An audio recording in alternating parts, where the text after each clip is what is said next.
আগামীকালের দৈনিক রাশিফল নিয়ে বিস্তারিত আলোচনা করব 12টি রাশির ভালো এবং মন্দ নিয়ে। এটা অতি পরিচিত প্রোগ্রাম। প্রত্যেকটা দিন আমি দৈনিক রাশিফল নিয়ে আলোচনা করি আপনাদের অ্যালার্ট করার জন্য। আগামীকাল 7 সেপ্টেম্বর রবিবার, পূর্ণিমা তিথি এবং চন্দ্রগ্রহণ, বিরল চন্দ্রগ্রহণ আমরা অনেকেই অলরেডি জেনে গেছি। এবং শতবিশা নক্ষত্র, সুকর্মা যোগ, জন্মরাশি কুম্ভ।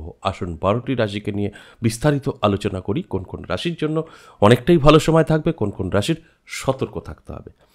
প্রত্যেকটা দিন আমি একটা কথাই বলি, আমাদের কিন্তু সমান যাবে না, মানে সকলের ভালো কাটবে না, সকলের খারাপ কাটবে না।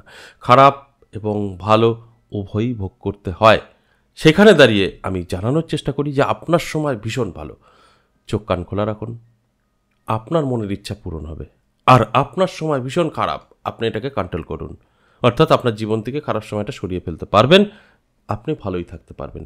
অর্থাৎ আমি আলোচনায় আগামীকাল সম্পর্কে আপনার ভালো বলি বা আপনার খারাপ, আপনি দুটোকেই ভালো পথে এনে নিতে পারবেন। এটা সম্ভব। আমি যদি জানি আমার সামনে বিপদ আছে, আমি সচেতন থাকলে সেই বিপদটা ঘটবে না, এটা প্রমাণিত।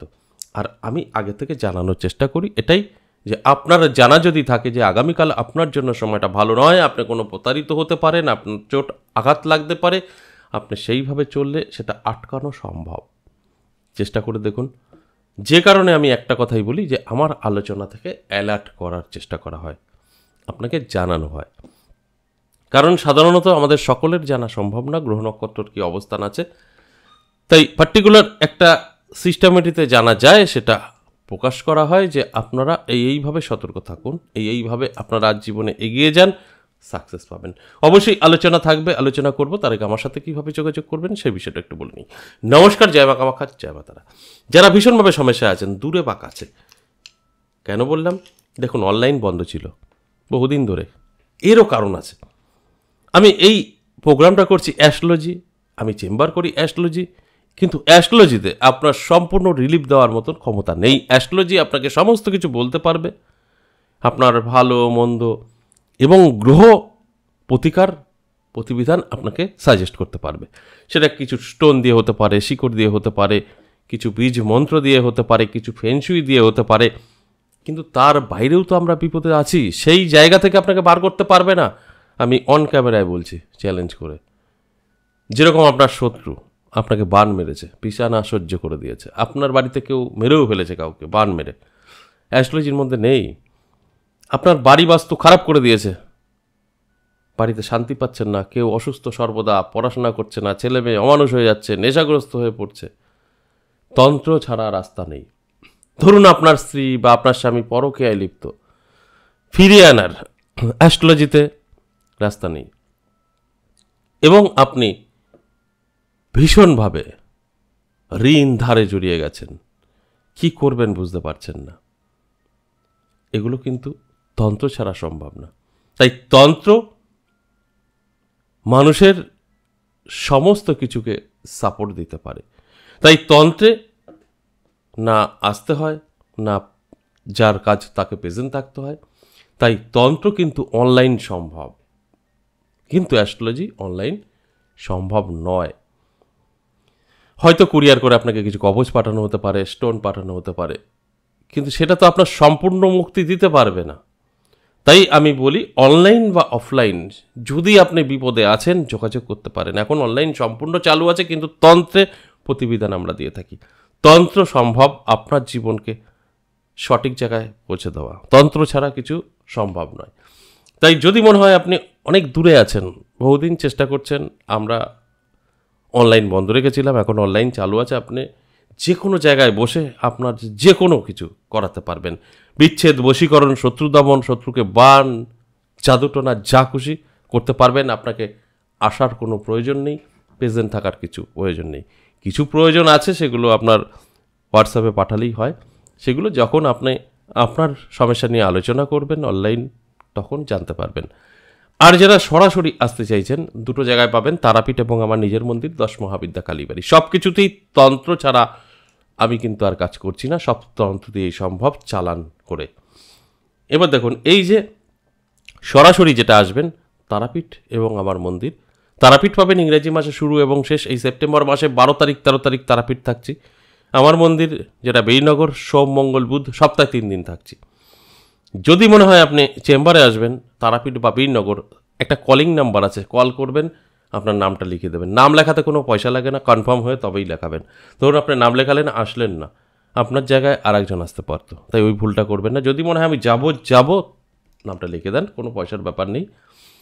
আর যদি মনে হয় না আমি অনলাইনে কনসাল্ট করাবো বা আলোচনা করব, তাহলে কিন্তু ওই কলিং নাম্বারে যাবেন না, আপনার হোয়াটসঅ্যাপ নাম্বারটা ব্যবহার করতে হবে। দুটো নাম্বারের কারণ একটাই, অনলাইনের জন্য কিন্তু হোয়াটসঅ্যাপ, বারবার বলছি, কলিংয়ে যাবেন আপনার নাম্বারটাই বাতিল হবে। যারা অনলাইন দূরে থেকে কাজ করাতে চাইছেন, হোয়াটসঅ্যাপ নাম্বারটা নিয়ে আপনার ভয়েস করে বলবেন কি কি সমস্যা আছে, আপনাকে সিস্টেম জানানো হবে। যারা চেম্বারে আসবেন তারা কল করে নামটা লিখে দেবেন। আশা করি বুঝতে পেরেছেন। আজকের আলোচনা দৈনিক রাশিফল। আমি মেষ থেকে মিন 12টি রাশির এক একটা রাশি ধরে ধরে বলবো। সঠিকভাবে শুনে বুঝে যদি আপনার জীবনে অ্যাপ্লাই করতে পারেন, সেখান থেকে আপনার বেনিফিট 100%। কোনো রকম আপনার ক্ষতি হবে না, আপনি নিজেকে কন্ট্রোল করতে পারবেন। এটাই হচ্ছে লাভ আগাম জানা। মেষ রাশি যদি বলি, খুব একটা ভালো সময় আপনার নয়। ব্যবসা করছেন, ব্যবসায় লস, বন্ধু এবং বান্ধবী থেকে ক্ষতির সম্ভাবনা, অ্যালার্ট থাকুন। তাহলে দেখবেন এটা আপনি আটকাতে পারবেন। মানে আমি বললাম বলে আপনার সঙ্গে ঘটবে তা নয়, আমি বললাম আপনি আটকাতে পারবেন, আপনি সেফ থাকবেন, এটা সম্ভব। বৃষ রাশি কিন্তু শুভ, বৃষ রাশির একটা শুভ খবর পেতে পারেন, নানা জায়গা থেকে সুযোগ আসতে পারে, আপনার ভাগ্য বদলে যেতে পারে। যেটা বহুদিন ধরে আপনি চেষ্টা করেও পাননি, সেটা কিন্তু হঠাৎ করেই পেয়ে যেতে পারেন আগামীকাল, যদি আপনি বৃষ রাশির জাতক বা জাতিকা হয়ে থাকেন। মিথুন রাশির জন্য বলবো শুভ। মিথুন রাশির জাতক জাতিকাদের আর্থিক উন্নতি হতে পারে, হঠাৎ করে কিছু অর্থ আপনার হাতে এসে ধরা দিতে পারে, যে অর্থটা আপনার অনেক প্রয়োজন ছিল, বা আপনারই গচ্ছিত অর্থ, বা ফাটকাও হতে পারে। তাই আমি বলবো অ্যালার্ট থাকুন, চোখ কান খোলা রাখুন, দেখবেন আমার কথাগুলো কিন্তু আপনি মিলিয়ে নিতে পারবেন। আর যদি মনে করেন বলে গেল শুনে যাই, আমি ঘরে বসে শুয়ে থাকবো সব পেয়ে যাব, তাহলে একটু মিলিয়ে নেওয়া কষ্টই হবে, কারণ পরিশ্রম তো আপনাকেই করতে হবে। এরপর কর্কট রাশি। কর্কট রাশির জাতক জাতিকাদের কিন্তু দারুণ সময় থাকবে। প্রাপ্তি যোগ, কোনো না কোনো দিক থেকে কিন্তু প্রাপ্তি ঘটতে পারে, সেটা যে কোনোভাবেই হোক না কেন। এর জন্য আপনাকে অ্যালার্ট থাকতে হবে, চোখ কান খোলা রাখতে হবে, পরিশ্রম এবং চেষ্টা দুটোই থাকতে হবে। আপনার ভাগ্য বদলাবেই, কোনো না কোনো জায়গা থেকে অর্থ এসে ধরা দেবেই, এতে কোনো সন্দেহ নেই। ঠিক সিংহ রাশির ক্ষেত্রেও কিন্তু ভালো সময় থাকবে। সিংহ রাশিরও কিন্তু ভাগ্য বদলাবে, মনের ইচ্ছা পূরণ হবে, হঠাৎ সম্পদ বৃদ্ধি হবে কোনো না কোনো জায়গা থেকে। সেটা হতে পারে আপনারই গচ্ছিত, হতে পারে আপনাকে কেউ হেল্প করতে পারে, হতে পারে ফাটকা থেকেও। তাই অ্যালার্ট থাকলে আপনি উপলব্ধি করতে পারবেন কোন দিক থেকে কিভাবে হবে। এটা আগাম বলা সম্ভব নয়, শুধু বলা যেতে পারে আপনার সময়টা ভালো। কন্যা রাশির ক্ষেত্রেও সেম। কন্যা রাশির জাতক জাতিকাদেরও কিন্তু দারুণ সময় থাকছে, নানাভাবে কিন্তু আর্থিক উন্নতি আপনার হবে, অর্থ আপনার হাতে এসে ধরা দেবে। আপনার সেটা হতে পারে ফাটকা থেকে, হতে পারে কেউ হেল্প করা, হতে পারে আপনার কিছু গচ্ছিত অর্থ, যেভাবেই হোক না কেন আপনার কিন্তু আর্থিক উন্নতি হতে পারে হঠাৎ করেই, এবং আপনার মনের ইচ্ছা পূরণ হতে পারে, মনের শান্তি পেতে পারেন আগামীকাল। এরপর তুলা রাশি। তুলা রাশির জাতক জাতিকাদের কিন্তু ব্যবসাদার যারা আছেন তাদের জন্য শুভ। অবশ্যই আপনার ব্যবসা বৃদ্ধি পাবে, স্বাস্থ্যও ভালো থাকবে। আমি শুধু বলবো অ্যালার্ট থাকুন, চোখ কান খোলা রাখুন, তবেই আমি যে কথাগুলো বলছি আপনি মিলিয়ে নিতে পারবেন। অন্যান্য দিক থেকে কিন্তু একটু চাপের বিষয় থাকবে, তবে শুধু বলবো যদি আপনি এই আলোচনাটা শুনে নিজেকে তৈরি রাখতে পারেন, অ্যালার্ট থাকতে পারেন, আপনার ভালোই থাকবে সময়। বৃশ্চিক রাশি, সাবধান। বৃশ্চিক রাশির বন্ধু এবং বান্ধবী থেকে সাবধান থাকবেন। হঠাৎ করেই আপনার জীবনে একটা ঝড় চলে আসতে পারে, সেটা কেসখামারি হতে পারে, আপনার আর্থিক দণ্ডি দিতে হতে পারে, অর্থাৎ অর্থটা নষ্ট হতে পারে। এটা কিন্তু আপনাকে একটু কন্ট্রোল করে চলতে হবে। ধনুরাশির ক্ষেত্রে বলবো শুভ। আপনার যদি ধনুরাশি হয়ে থাকে, আপনার জীবনে কিন্তু অবশ্যই একটা শুভ খবর পেতে পারেন, আটকে থাকা কাজ ক্লিয়ার হতে পারে, বেকারত্ব দূর হতে পারে। এগুলো অত্যন্ত শুভ আপনার জীবনে ঘটবে আগামীকাল। এর জন্য অ্যালার্ট থাকাটা প্রয়োজন। মকর রাশি খুব ভালো নয়। মকর রাশির জাতক জাতিকাদের স্বাস্থ্য সাথ দেবে না। যদি আপনি অসুস্থ থাকেন আপনার কিন্তু অবনতি হতে পারে। আপনি সুস্থ আছেন, চোট লাগা, আঘাত লাগা এগুলো কিন্তু আপনার সঙ্গে ঘটতে পারে, তাই সাবধানতা অবলম্বন করতে হবে। কুম্ভ রাশির জন্য বলবো সাবধান থাকুন, আপনারও কিন্তু সময়টা খুব ভালো নয়। আপনিও যদি অ্যালার্ট থাকতে পারেন তাহলে নিজেকে সেফ রাখতে পারবেন। তাছাড়া আপনারও কিন্তু সময় খুব একটা ভালো যাবে না।